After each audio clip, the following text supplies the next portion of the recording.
พระอริยเจ้าในพระพุทธในศาสนาอื่นเปิ่นบ่มีนะแต่ในมันมีแต่พระพุทธศาสนาเขาจะพระอริยเจ้านี่ก็มีทั้งพระโสดาบันพระสกิทาพระอนาคาพระอรหันต์นะ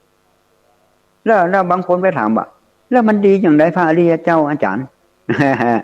บางผู้ถามว่ามันดีอย่างไรเป็นพระอริยเจ้าเปิ่นบอกว่า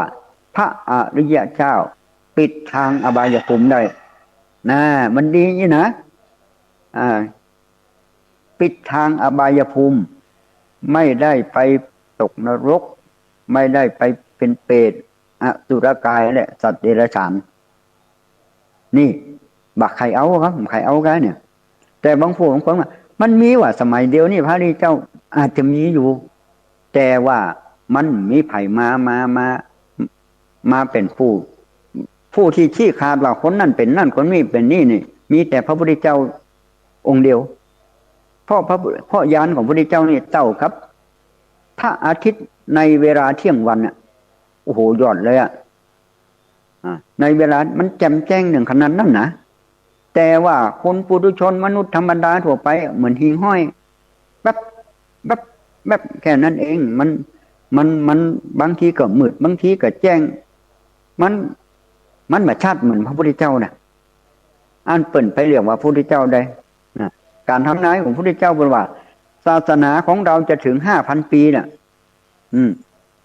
5,000 ปีก็ต้อง5,000 ปีแต่เนาะต้อง5,000 ปีทำเพราะว่า2,000 กว่าปีเป็นยังผ่านมาได้แล้ว5,000 ปีทำไมจะผ่านมาได้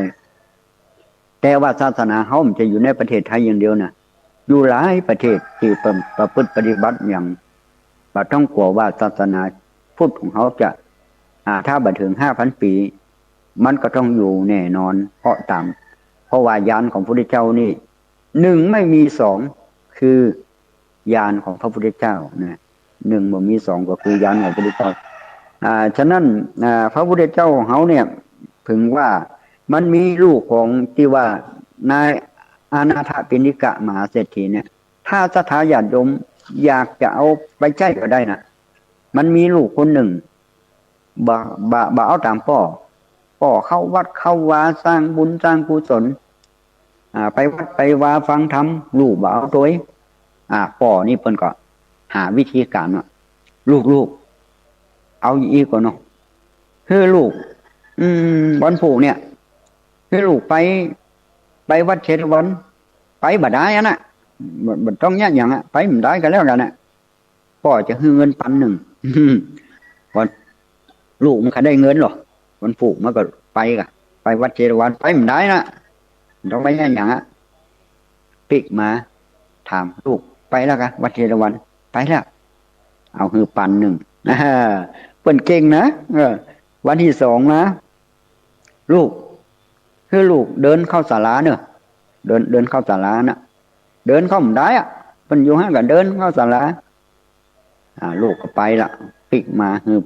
1,000แฮมวันลูกคือลูก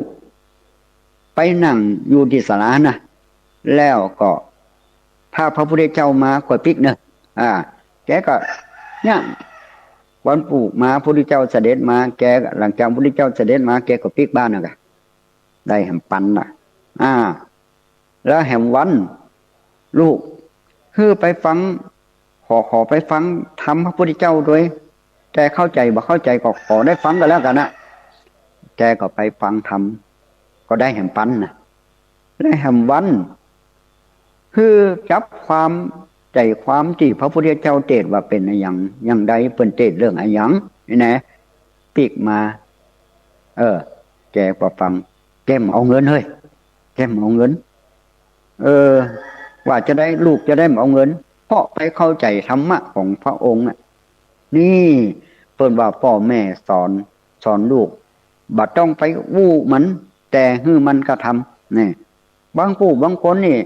เวลาไปวัดไปวากาอย่างกาเนี่ยส่วนมากจะบ่ฮื้อลูกหลานไปนะที่จริงถ้าเขาแนะนำเขาไปเนี่ยเขาก็จะได้บุญต่อเนาะเขาก็จะได้บุญต่อคือเขาแนะนำเขาธรรมะทานังทินาติก การให้ทำย่อมชนะการให้ทั้งปวงเขาเรียกว่าย่อมจะฮือชนะกันทั้งปวงเขาเนี่ยน้ำเขาบางผู้บางคนนี่เวลาลูกจะเนี่ยกินเนาะลูกไม่ยิงเป็นจะเนี่ยกินแกงผักกาดเนาะธรรมดานี่แม่เป็นคนเนี่ยนะแม่เป็นคนเนี่ยแต่ลูกนี่พยะเหมือนกันนะแกงผักกาดมันนั่นลูกเนี่ยแกงผักกาดมันอาจจะใส่เกลือนักไปหน่อยเนี่ยแม่มาจังอู้เนี่ย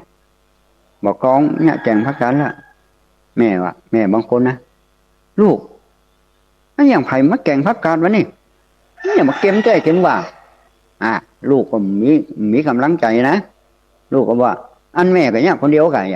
ต่อนำไปเอาลูกผมเลยเนี่ยกินบะจ่างนะเพราะแม่บะจ่างอู้แม่ต้องอู้ว่าโอ้วันนี้ไผ่มาแกงผักกาดนะโอ้ถ้ามันลดเกลือสักน้อยถ้าจะดีนะลูกก็มีกำลังใจนะอันนี้เขาต้องสั่งจ้างอันนี้เขานะเหมือนไปวัดไปว้าน่ะบางทีเขาก็จ้างว่าวันนี้แม่เนยอ่อนลูกไปเด้อลูกไปเด้อเนอะนะมันก็จะได้นิสัยของการไปวัดนะถ้าอันมันไปบางผู้บางคนอายุนักแล้วบอกไปวัดสักเตืออยู่จะไปมันก็หูจะไปอย่างไรล่ะมันเพราะมันเคยไปเหมือนนุ่มน่ะมันเคยไปเหมือนนุ่มน่ะฉะนั้นก็เขาก็ฝึกตั้งแต่น้อยฝึกตั้งแต่น้อยคือมันได้อย่างไรคือมันได้นิสัยเป็นธรรมทานนะเป็นธรรมทานอย่างหนึ่งเขาคือวัตถุทานโดยเฉพาะคนเขาส่วนมากเนี่ยเขาว่าฮือค่าแต่บ่ฮือคุณฮือค่าเวลาลูกมาขอเงินก็เอาเงินฮือลูกขอนั่นขอนี่ฮือแต่เขาฮือคุณเขาฮือความแนะนำเขาว่าลูกบางอย่างบอกคนจะใจก็บอกคนจะใจนะอย่างต่างๆเนี่ยเขาฮือคุณฮือธรรมะแก่เขาฮือธรรมะเขานะพระองค์ก็ทรงโปรดอานาถบิณฑิกะมหาเศรษฐีเนาะแล้วนางวิสาขาถือว่าเป็นอุบาสิกาที่ใจบุญที่สุดในยุคนั้นในยุคพุทธเจ้าหมายว่านางวิสาขาจะไม่มีมือเปล่าเข้าวัดสมมติว่าถ้านางวิสาขาไปก่อนที่พระจันทร์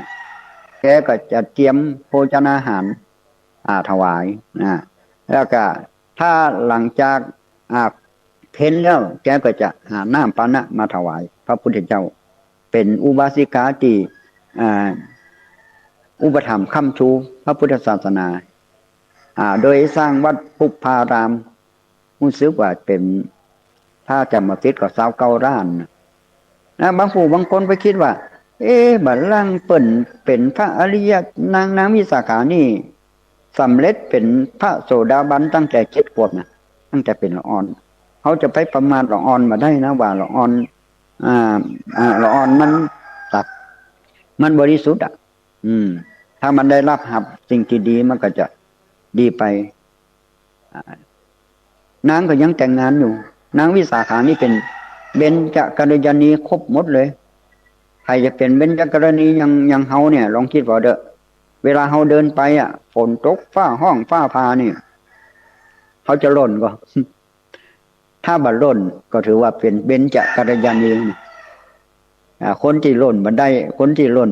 เปิงก็คือทุเจ้ากะนางที่เป็นเบญจกัลยาณีกะพระมหากษัตริย์กะเนี่ยต้นบ่เปิงน่ะวิ่งบ่เปิงน่ะมันสมลักษณะอันนี้นางวิสาขาก็ถวายวัดปุพพารามอุปถัมภ์ค้ำชูพุทธศาสนาตลอดพระองค์ก็เผยแพร่พระศาสนามาถึง45 พรรษาในที่สุดพระองค์ก็ทรงชราภาพเนาะอายุ80เพิ่นก็ได้ปรินิพพานไปที่เมืองกุสินารา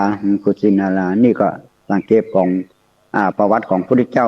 ซึ่งมีในหลักสูตรนักธรรมตรีเนาะนักธรรมตรีที่เพิ่นได้อันนี้ละเอียดมากฉะนั้นการที่เฮามานับถือศาสนาพุทธเนี่ยเป็นสิ่งที่ประเสริฐที่สุดนะญาติโยมได้ฟังธรรมโอกาสที่มีพระสงฆ์องค์ข้าเจ้ามาฮื้อธรรมะธรรมโมแก่ญาติโยมเป็นอาหารใจก็เป็นสิ่งที่ยากนะ เป็นสิ่งที่ยากโดยเฉพาะสถานีวิทยุต่างๆนะที่เผยแพร่ไปสถานีวิทยุใหญ่ๆมันก็คงจะแบบไปทั่วเหมือนกับตอนกลางคืนเนาะแต่ได้ยินข่าวว่าตอนเจ้านี่มีผู้ฟังได้ผู้ฟังได้รับความนิยมเนาะวันนี้ครูบาก็ครูบาสังวรเนาะประธานมนต์เวียงก็ได้มาให้โอกาสปะพบกับสถาญาติโยมเนี่ยแล้วก็เรื่องของพระพุทธเจ้าเรื่องอะไรอย่างต่างๆนี่วันหลังก็คงจะมีเรื่องอื่นเนาะเป็นอาหารใจของเขาบ่ต้องไปกึดนึกอย่างเพราะว่าปล่อยวางบ้างถ้าเขาปล่อยวางเขาก็อยู่ด้วยความทุกข์ความเขาเรียกว่าอะไรอย่างเขาเรียกความเครียดอยู่ในจิตใจเขาเดี๋ยวนี้ความเครียดของคนเนี่ยนะมันจะเกิดขึ้นจากหลายอย่างด้วยกันโดยเฉพาะการใช้โทรศัพท์ก็ดีอย่างทางก็ดีบางครั้งก็ทำให้จิตใจของเขาเนี่ยมองอย่างในแง่ลบในแง่ลบเหมือนกับเขาใส่แว่นใส่แว่นดำเขาพอไปไหนก็ดำหมดไปหันพระสงฆ์องค์พระเจ้าตัวนี้ถ้าจะเหมือนตัวนั้นนะคะว่าไปก็เรามองในสิ่งที่ได้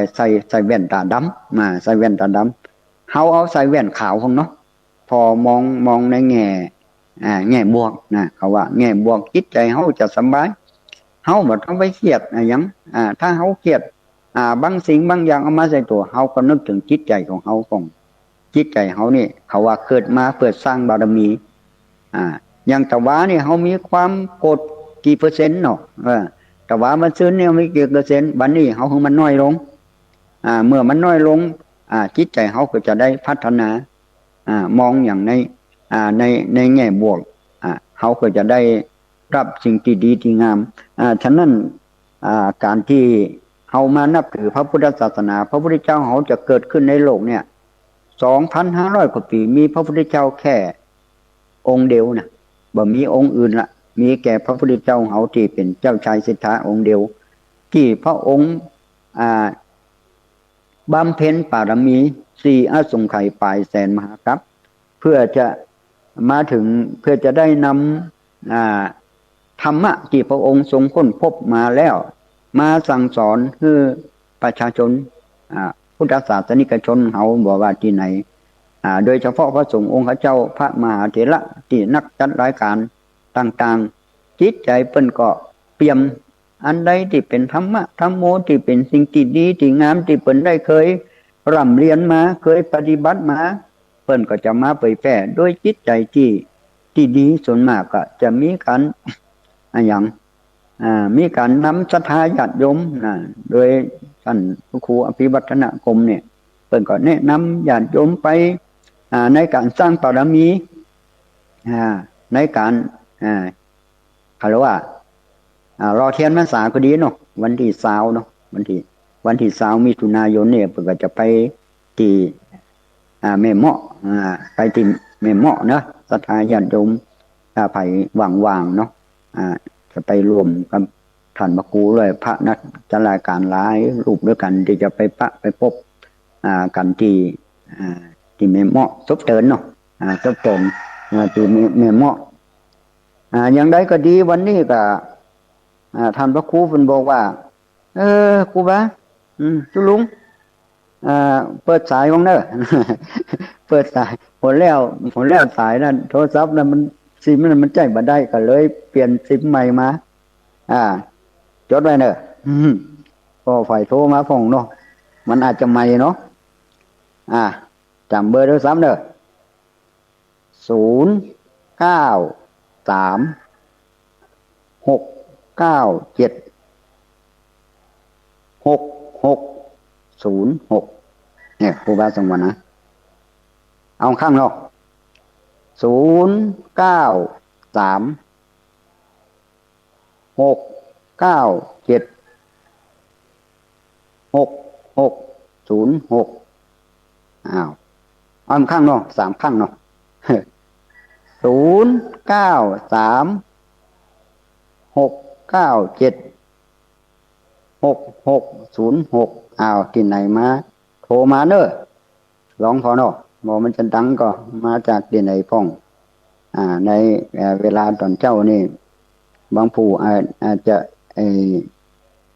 บอกข้างๆนะ0936976606อันนี้ก็เป็นเบอร์โทร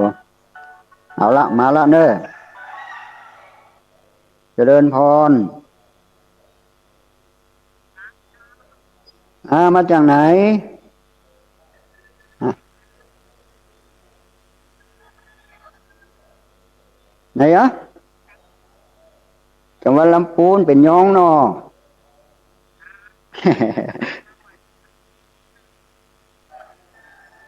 จะที่ไหนวะที่สถานีอันนี้ได้ลำพูนได้เออเออมาหูจังโง่โตโหสนหัวโทอ่ะโง่โตหัวสนหัวโทอันนี้เจริญพรเนอร์คุณโยมเนอร์อยู่ดีมีอยู่ดีมีสุขเนอร์เจริญพรสายต่อไป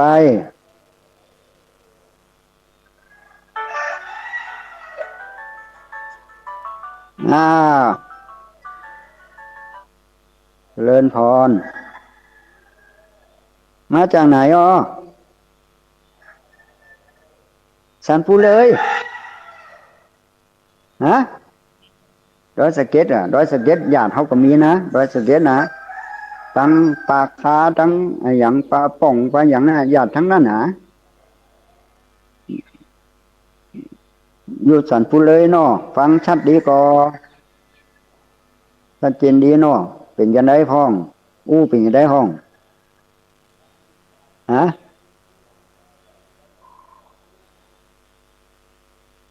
ได้แต่ความดีเนาะอยู่ดีมีสุขเนอะเนาะสายต่อไป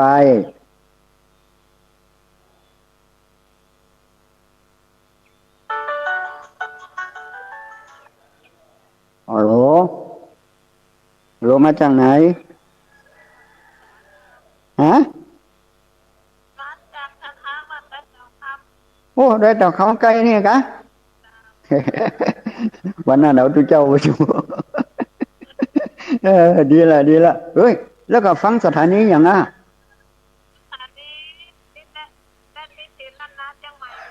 โอ้ได้ยินอยู่เด้อโอ้ทั้งเฟมได้ยินนะ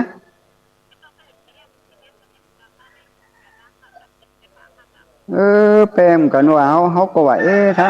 ถ้าตังลำปางนี่มันน่าจะได้ยินแถวนี้นะ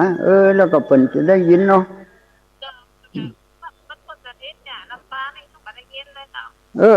ดินแดงแต่ฟังถึงวันกะ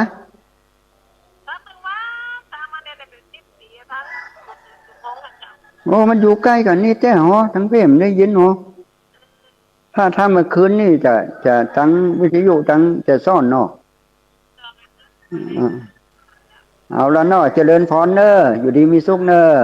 ต่อไปสายต่อไป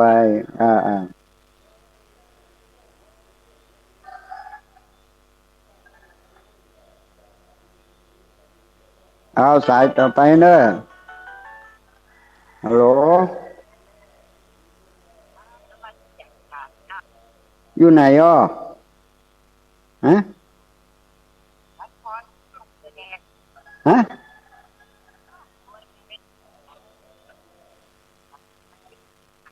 สันกระแปงวันนั้นเขาไปปะที่ไปที่ตุ้ลุงดอยเนาะมาที่ครูบานั่นแหละครูบาอย่างชัยปัทภีน่ะไปปะหมู่สันเข้าแคบว่าระวังนะฟังรายการเขาเนอะพอดีแล้วมานี่ไม่ได้ฟังกับขอโทษด้วยเนอะที่อันนี้นะอันนี้สังกะแปงบ้านอย่างร่องบัวแดงเนาะวันนั้นทุกเจ้าเป็นสั่งกลางเหนือต้นปีแล้วสั่งกลางเหนือเพื่อเอาอย่างมาถวายเทียนอย่างด้วยล่ะสั่งกลางเหนือเออเจริญพรเนอะอยู่ดีมีสุขเนอะฮะ เออร่องบัวแดงเนาะเจริญอยู่ดีมีสุขเนอะเออเออเออเออเออเออข้างเจริญพรเนอะ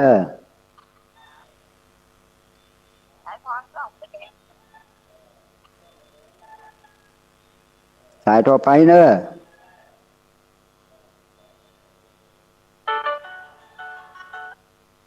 ฮัลโหลเจริญพรมาจากไหนอ่ะแม่จงดิโอ้อยู่ฝางน้นเอาพูดไทยด้วยนะเป็นคนภาคกลางเหรอเป็นคนภาคกลางนะเป็นคนเมืองเนาะเมื่อกี้อู้ไทยไม่รู้นึกว่าเป็นคนไทยเ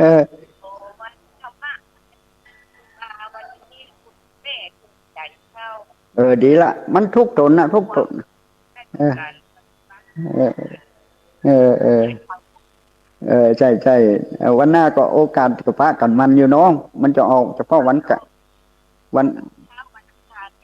วันการเนาะเดือนหนึ่งสี่ข้างเนาะเดือนหนึ่งสี่ข้างเนาะคอยรับฟังเนอะห้ามจิตธุระอย่างก็จะออกกันจิตธุระมันได้เนาะแต่โทรศัพท์เดียวนี่ก็ได้รับความร่วมมือจากกันพระครูอภิวัตนี่แหละเป็นก็คือผ่านไลน์นะผ่านไลน์เนาะเราก็ขอบคุณพระครูเนี่ยเออเออเออเออเออเออ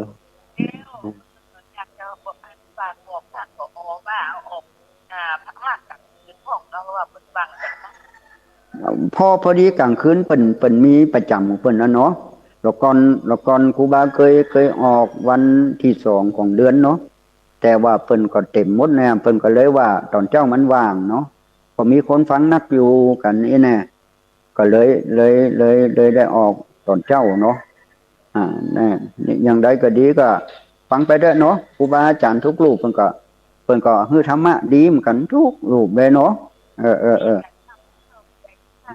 เออเออใช่ใช่ใช่ใช่นั่นแหละโยมเข้าใจดีก็เข้าใจตรงนี้เนาะสติปัญญาเป็นเพื่อนเขาตลอดเนาะใช่ใช่ทำไมเราต้องเครียดด้วยเนาะเออเราทำไมเกิดมาต้องเครียดด้วยเออเดี๋ยวมันก็ผ่านไปอ่ะอย่ายึดมั่นเนาะเออวัดนี่พระธาตุม่อนเวียงนะเอออำเภอเมืองปานจังหวัดลำปางวัดที่ท่านมหาสุชาตินะท่านมหาสมชาตินั่นกะท่านมหาสมชาติเป็นแล้วก็เป็นผู้จานนี่นะเป็นผู้จานนี่เสียดายใช่ใช่ใช่ใช่เป็นผู้จานประกอบเป็นเคยอยู่สวนโมกพระรารามจังหวัดสุราษฎร์ธานีมาก่อนเนาะตอนเป็นผู้เจ้านะใช่ใช่ใช่อาตมาไม่ได้อยู่แต่ไปอบรมพระธรรมทายาทพวกตุ้ลุงดอยอ่ะสมัยเก่าเมื่อเป็นตุ้เจ้าหนุ่มนะเนาะเนาะเอาละเนอะเจริญพรคุณโยมเนาะอยู่ดีมีสุขนะอืมเจริญพรเนอะสายต่อไปเนาะ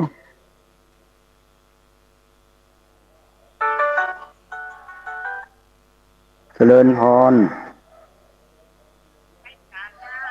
อยู่ไหนอ้อ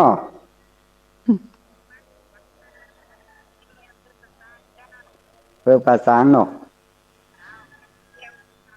ภาษาปะภาษาสาวงามนะบุญว่า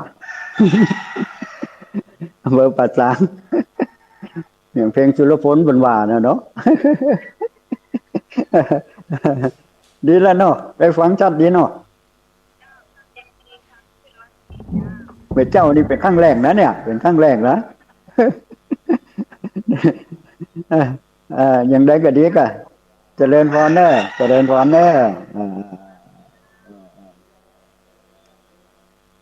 ต่อไปสายต่อไป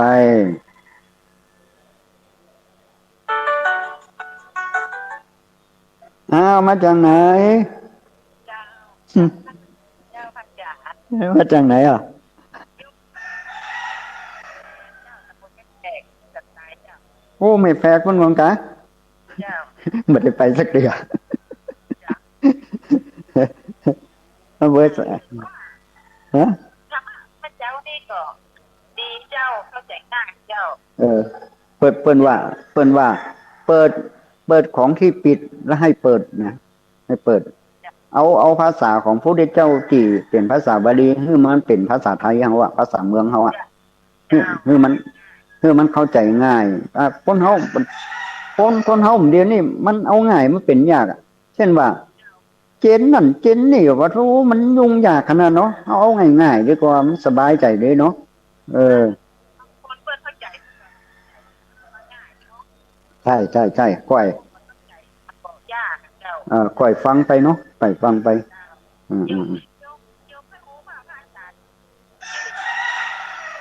ครูว่าสงวนก็แล้วก็ครูว่าสงวนพระฐานมนเลี้ยงเนอะพระฐานพระฐานมนเจริญพรเนอะอยู่ดีมีสุขเนอะ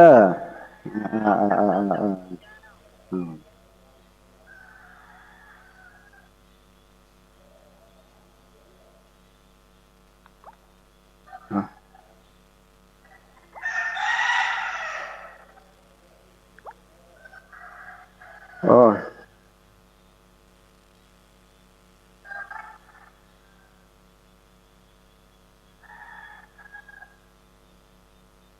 โทรมาเนอะใครโทรมาตอนนี้ก็โทรมาได้นะ0936976606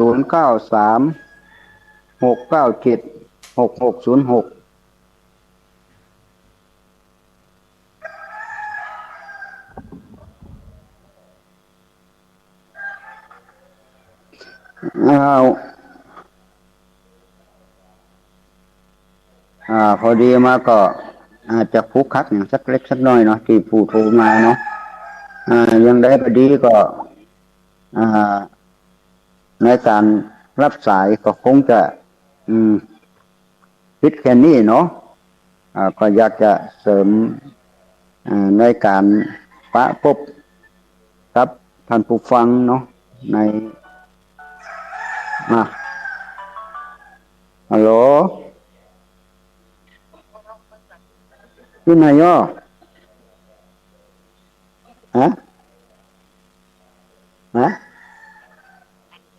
ลำปางกะบ้านอย่างลำปางเขานี่บ้านนางแหล่หลวงพ่อกับหลวงพ่อท้องอยู่เขาเคยไปอยู่ด้วยเปิ่นนะหลวงพ่อมรณภาพเนาะ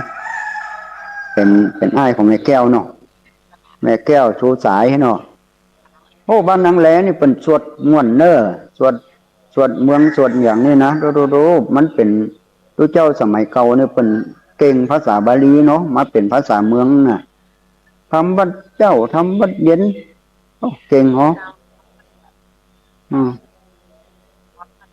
เขาเคยไปละก่อนที่เปิ่นขึ้นวันใหม่นะโอ้เปิ่นจัดอาหารตัวเจ้าแต่ละขันเนี่ยโอ้ดีขนาดเนาะเคยไปกับหลวงพ่อท้องอยู่ละก่อนเนี่ยที่เขาไปอยู่เปิ่นพรรษาหรอที่พระธาตุปางงวงอำเภอห้างจัดเลยนะไม่ไป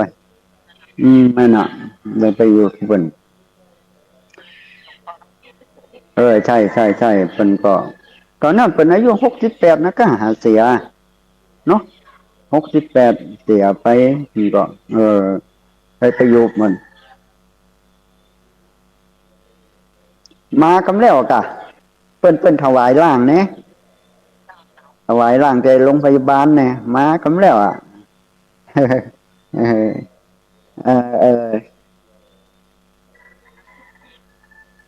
ครูบาก็แล้วมันจะเป็นพวกครูอย่างนี้เป็นครูบาสงวนกับพระธรรมดานี่แหละ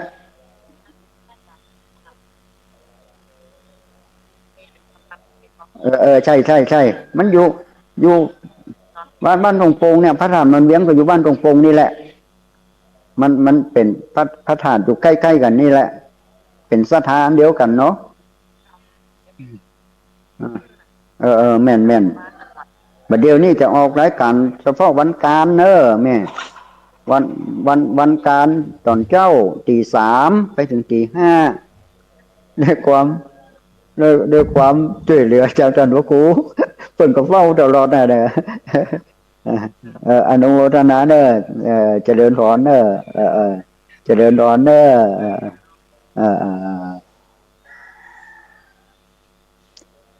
นี่บ้านนางแลเนาะบ้านนางแลมาจากไหนเนาะฮัลโหลมาจากไหน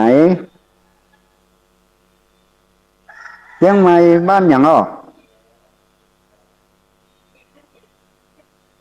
โอ้กี้ก็สันซ้ายนี่เดี๋ยวก็สันซ้ายมันละเนาะสันซ้ายฟังสถานีอย่างฮะวัดฝ่ายหินเนาะวัดฝ่ายหินก็ไปไกลเนาะวันนั้นก็ไปปะท่านพระครูเพิ่นเหมือนกันที่ดอยจอมพอนะได้ยินดีด่ะ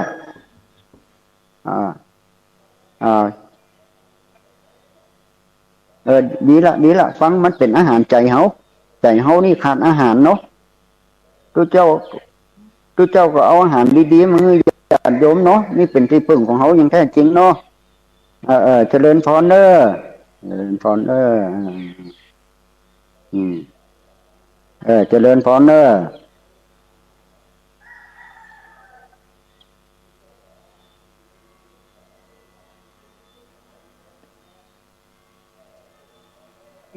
ตอนนี้ก็ให้รายการเนาะเกี่ยวกับตอนเจ้านี่ก็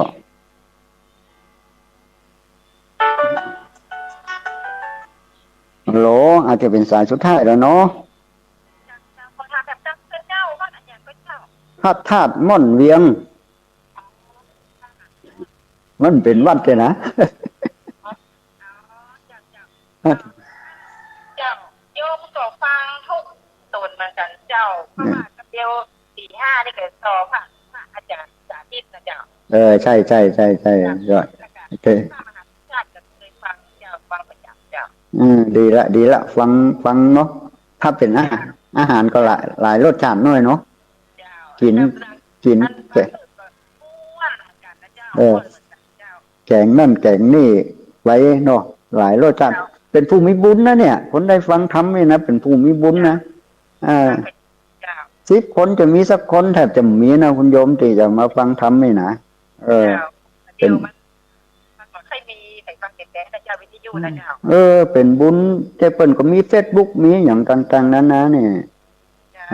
ก็ขยายไปได้หลายอยู่เนาะเจริญพรเด้ออยู่ดีมีสุขเด้อ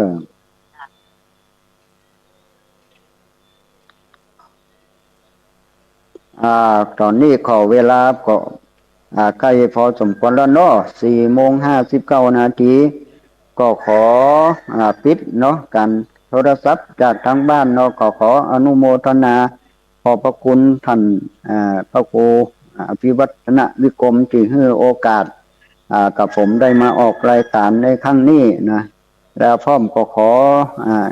ท่านครูบาอาจารย์ที่นักจัดรายการต่างๆก็ขอให้เป็นร่มโพร่มไทรของลูกของญาติโยมประชาชนทั่วไปแล้วก็ขอให้ญาติโยมทั้งหลายที่ฟังธรรมก็ขอให้จะไปเบื่อหน่ายในการฟังธรรมต่างๆบอกว่ารูปไหนก็ขอคณะศรัทธาญาติโยมจงมีความสุขความเจริญจะคิดจะปรารถนาอย่างใดก็ส่งความมุ่งมั่นปรารถนาทุกสิ่งทุกประการก็ขอเจริญพร